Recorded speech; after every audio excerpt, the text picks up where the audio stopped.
Avez-vous remarqué à quel point essayer d'aller bien est devenu épuisant? Se lever à 5 heures du matin, méditer pendant 22 minutes, lire 50 pages par jour, tenir un journal de gratitude, l'industrie du développement personnel nous a convaincus d'une chose terrible. Nous serions des projets en chantier permanent.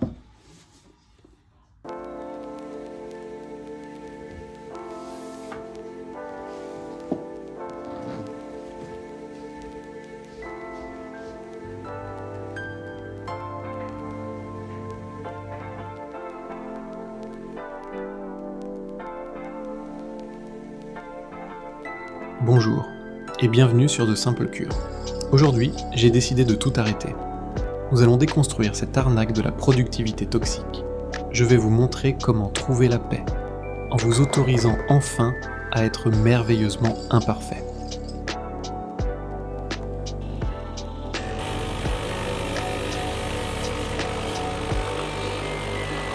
Pour vous vendre une solution, il faut d'abord vous convaincre que vous avez un problème. C'est la base de l'industrie du développement personnel.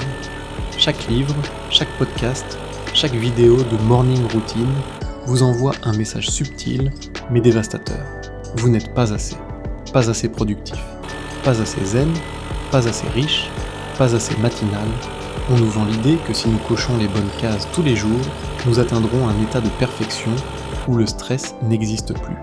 Alors, on achète les carnets, on télécharge les applications de méditation, on écoute des podcasts d'optimisation en allant au travail. Et quel est le résultat? On finit par culpabiliser le dimanche parce qu'on n'a rien fait. Se reposer est devenu un crime contre notre propre productivité. Nous avons transformé notre bien-être en une nouvelle liste de corvées.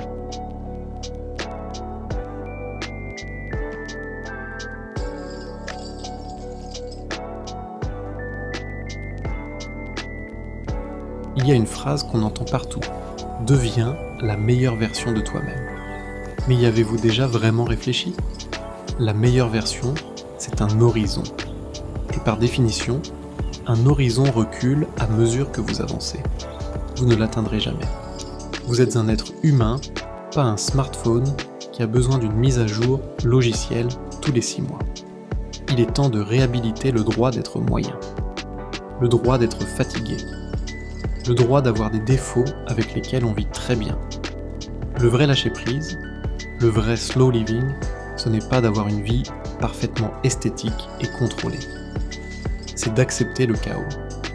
C'est de comprendre que vous pouvez passer une journée entière en pyjama à regarder la pluie tomber sans que cela fasse de vous un raté. Cette médiocrité heureuse, c'est là que se cache la véritable liberté.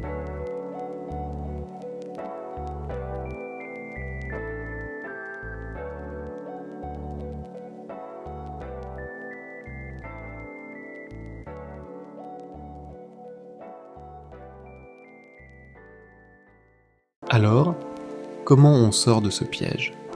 La réponse est simple, par la soustraction. Arrêtez d'ajouter de nouvelles habitudes à votre vie. Enlevez celles qui vous pèsent. Si la méditation vous stresse parce que vous n'arrivez pas à faire le vide, arrêtez de méditer. C'est exactement le déclic que j'ai eu en lisant le philosophe Fabrice Midal et dont je vous parlais dans une de mes précédentes vidéos. Son livre « Foutez-vous la paix » est l'antidote absolu contre cette dictature du bien-être. Je vous ai d'ailleurs remis le lien pour le découvrir dans la description, juste en dessous de cette vidéo. Si vous levez à 5 heures du matin vous épuise, dormez, lisez des livres pour vous évader, pas pour extraire de la valeur de chaque page. Marchez pour sentir le vent sur votre visage, pas pour atteindre vos 10 000 pas quotidiens.